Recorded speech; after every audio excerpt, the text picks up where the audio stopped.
hace poco se ha cumplido 15 años desde la paz, la firma de la paz definitiva entre el Perú y el Ecuador. Es una noticia extraordinaria. Deberíamos haber hecho una gran celebración, ¿verdad?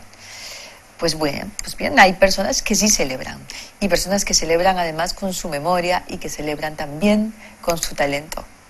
El ex canciller de entonces, Fernando de Traseñís, ha publicado un libro de memorias donde cuenta sus vivencias en torno a sus gestiones de paz entre el Perú y el Ecuador, y también sobre lo que ocurría con Chile en ese momento. El libro se llama Testigo Presencial. Lo tenemos aquí, realmente recién salidito del horno, y vamos a comentar este libro. Qué gusto para nosotros poder hacerlo con Fernando de Traseñís. Fernando, bienvenido. Muchas gracias, Chico. Gracias te por agradezco estar mucho aquí. la invitación, y como te decía hace un momento, estoy admirado de tu valentía y de tu fuerza periodística, ¿no es cierto?, que realmente es algo que no es frecuente. Muchas gracias, Fernando. Vamos al libro. Vamos al libro porque además es un estupendo regalo de Navidad. Siempre buscamos qué obsequiar a nuestros amigos, ¿verdad? Este Testigo Presencial es un gran pretexto para acercarnos entre peruanos. Tú dices en la presentación de tu libro que tu relato es más verdadero que discreto. Me gustó mucho la figura. ¿Qué quieres decir con eso? Bueno, que he tenido que plantear cosas que no se habían visto todavía. En primer lugar, cosas que no se vieron porque simplemente eran anécdotas, pero para mí son anécdotas importantes, que marcan ciertas direcciones, ¿no? Y de otro lado, otras cosas que sí eran secretas, ¿no? Como por ejemplo el viaje de los 2 emisarios, cuando yo estuve en Ecuador y vino un emisario también al Perú. Se hizo exclusivamente por un acuerdo entre los presidentes y no se había hablado nunca de esto, entonces yo sí lo cuento con todo detalle, ¿no? Alberto Fujimori fue uno de los grandes motivadores de la diplomacia presidencial. ¿Cómo conviviste tú con ese concepto? Una manera distinta de hacer diplomacia. ¿Cómo lo llevaste? Mira, en realidad él entró poco a poco en el asunto, porque yo vi toda su evolución. Cuando yo recién asumí la presidencia de la delegación, entonces el ministro Ferrero nos llevaba a mí y a algunos otros miembros de la delegación a hablar con el presidente Fujimori sobre qué iba a pasar en la ronda que íbamos a tener inmediatamente. Era entonces Eduardo Ferrero el ministro. Eduardo Ferrero era el ministro, sí. Y entonces yo noté que poco a poco, yo en realidad tenía, si no confianza, porque confianza no puede tener nunca uno en esto, pero sí tenía unas ganas terribles de que esto ya terminara, ¿no es cierto?, que pudiéramos llegar a un acuerdo. Entonces él comenzó a notar eso, ¿no?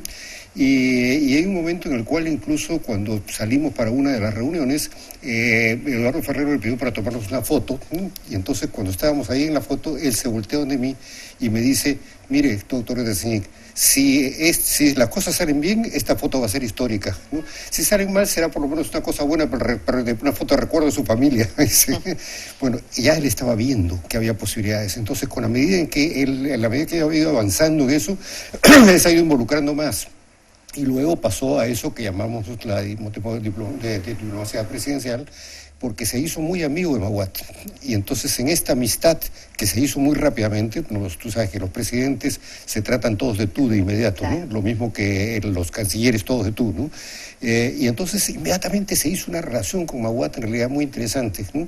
Y esto lo hizo meterse mucho más también en el asunto, ¿no?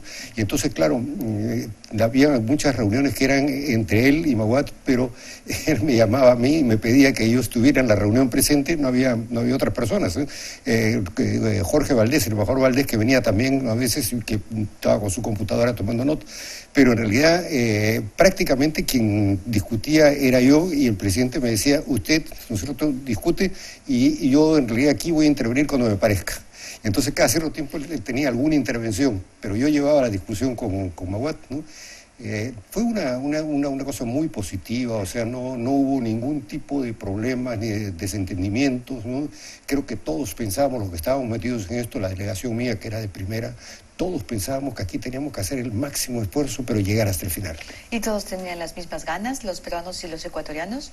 Estábamos hartos de vivir enfrentados, enconados entre pueblos hermanos, porque en un momento de tu libro, Fernando, desarrollas la teoría de hermanos de padre y madre. Sí. ¿A qué te refieres? Bueno, en realidad eso fue en esa reunión, esa visita privada secreta que yo hice a Ecuador. Yo no conocía al presidente Mahuat, entonces, bueno, me llevó Pepe Ayala, que es el canciller, que sí lo conocía por todas las negociaciones, me llevó prácticamente era el dormitorio dentro del Palacio, ¿no es cierto? Y al lado estaba su pequeña oficina, ahí me reuní con el presidente Mahuat. Entonces él me dice, en Quito, entonces él me dice, ¿y usted por qué le interesa estar en esto? Usted no es diplomático, ¿por qué se ha metido usted en esto? Entonces le dice, mire, presidente, porque yo creo en la paz. O sea, yo creo que los países deben vivir en paz para salir todos adelante, para subir, para ir más allá. Se necesita no estar con estas pequeñas peleas, ¿no? Y le dije, y menos todavía entre dos países como Perú y Ecuador, en que se le podría aplicar una frase del historiador peruano Ribagüero. Ribagüero decía que todos los peruanos son hermanos de padre porque tenemos el mismo padre español común, aunque nuestras madres indias sean diferentes. Pero con Ecuador, le dije, tenemos el mismo padre español y la misma madre inca. ¿Sí? Entonces ya eso le gustó mucho y bueno, 20 minutos después o media hora después estábamos tuteándonos a ese nivel. Así, ¿no? Ajá, qué interesante. Tú, en efecto, como te había dicho Mahuad, el presidente de entonces en el Ecuador, no eras un político, tampoco eras un diplomático, estabas dedicado a la academia, profundamente dedicado a la academia. ¿Qué te motivó, además de la intención de, claro, qué interesante, qué grande, ¿verdad?, lograr participar de un equipo o ser uno de los gestores de la firma de un acuerdo de paz? Mira, es una combinación de cosas. En principio, mi padre era diplomático, ¿no? Entonces yo la cosa diplomática la tengo desde la casa, desde niño, digamos, ¿no? Que he oído mucho de esto. Yo mismo, siguiendo un poco el consejo de mi padre, a pesar de que yo no me resistía, entré a Relaciones Exteriores y fui amanuense durante 2 años, con mis 2 últimos años de Derecho. Pero después me quería casar, mira, y la academia diplomática iba a comenzar mucho después, entonces dejé eso y simplemente me dediqué a ser abogado, ¿no? Entonces, de un lado hay esa cosa diplomática, y de otro lado, ¿no es cierto?, también yo he aprendido mucho a negociar, o sea, como abogado, entonces tengo que negociar comercialmente, pero eso es, hay un arte de la negociación que hay que aplicarlo, ¿no? ¿Y un talento particular? ¿Exige un talento particular? No sé si un talento, pero exige un cierto conocimiento de qué cosa puedes decir y qué no puedes decir, ¿no? Uh-huh. Con el ministro Insulza, por ejemplo, cuando vimos lo de Chile, ¿no?, nos reunimos allá en Malasia, ¿no? Y cuando yo le dije, mira, yo quisiera conversar esto contigo, ¿no es cierto? Entonces me dice, bueno, sí, pero en realidad no vamos a llegar a ningún acuerdo. Siempre hemos estado con estas diferencias, ¿no? Entonces le dije, mira, yo en realidad creo que las diferencias comerciales son por quién gana más en un acuerdo. Las diferencias nacionales son muchas veces quién pierde menos o qué susto tiene uno. Esto es una diferencia de sustos, porque yo no admito nada porque no vaya a ser que el otro haga tal otra cosa, ¿no?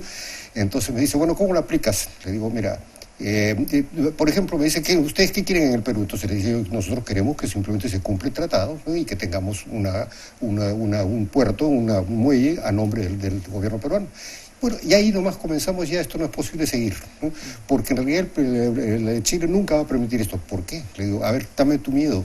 Ahí es justamente lo que me dice, la Fuerza Armada no lo va a permitir porque de repente, imagínate, tenemos un barco de guerra o 2 barcos de guerra peruanos metidos entre lo que ahora, nos guste o no nos guste, te guste o no te guste, es territorio chileno, ¿no? Entonces yo me reí y le dije, mira, en realidad nunca se nos ocurrió mandar un barco de guerra a este muelle, que es un muelle comercial. El muelle que nos han concedido por el tratado es un muelle comercial. Entonces no vamos a mandarlo nunca. Y me dice, ¿estás seguro de eso? ¿Tú estarías de acuerdo? Le dije, ¿quieres que te lo firme ahora? No lo podía firmar, es una manera de decir bromeando, ¿no? Y entonces le digo, mira, me dice, y si cambian después de, porque ¿quién lo manejaría? ENAPU.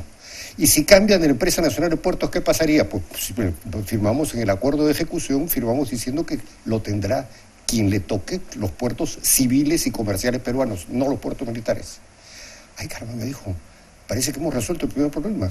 Bueno, ya ves, le dije, ahora nombra tu comisión y yo nombro la mía, ¿no es cierto? Y ese era Insulza. Insulza, sí. Viene ahora todo ese camino, ya se terminó de andar, y viene pronto el fallo de La Haya. ¿Qué esperas?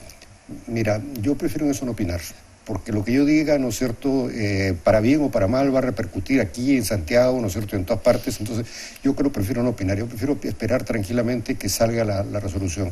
Creo que tenemos, por razón de equidad, digamos, nosotros tenemos realmente razón. O sea, es evidente que lo equitativo es partir el mar en dos, ¿no?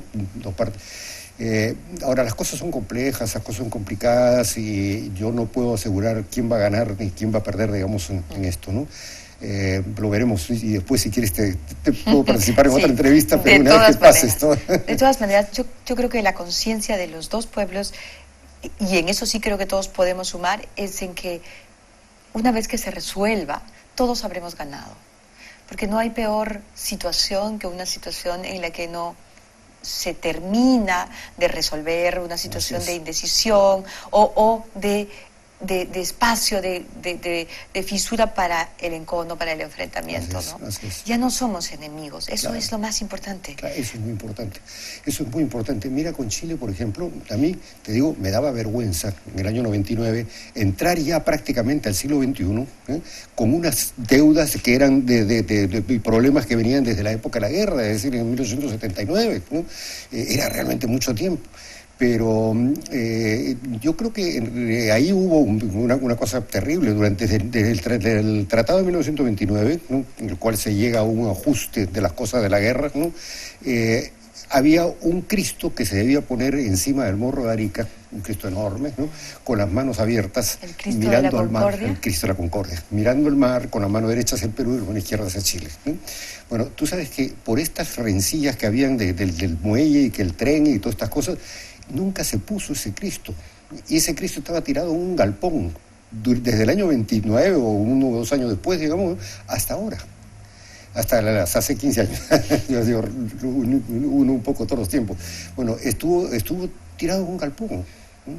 Y solamente cuando llegamos a este arreglo que se puso, y justamente fuimos, los dos cancilleres, fuimos en realidad a la imposición, develar ya el Cristo, ¿no? Y te digo, mira, yo creo que quizá uno de los días más emocionantes de mi vida, ¿no? Si tú dejas de lado, bueno, las cosas familiares, ¿no es cierto? El nacimiento de tus hijos. Claro, pero quizá el día más emocionante de mi vida ha sido ese día arriba del morro que tanto ya había estudiado en el colegio y todas estas cosas, ¿no? Y ver la bandera peruana izada en el morro por primera vez desde Alfonso Ugarte, ¿no es cierto? Es una cosa que te choca, ¿no? Te choca agradablemente, te remueve, digamos, ¿no? Y cantamos todos el himno nacional peruano, ¿no es cierto? Se cantó el chileno también, pero cantamos el himno nacional peruano. Estaban delante mío, habían algunos congresistas, habían gente del gobierno peruano, y yo vi en varios de ellos que se les salían un poquito las lágrimas. Y yo te digo, a mí no se me llegaron a salir, pero cuando salí de ahí tuve que secarme con un pañuelo, ¿no? Que realmente estábamos muy emocionados.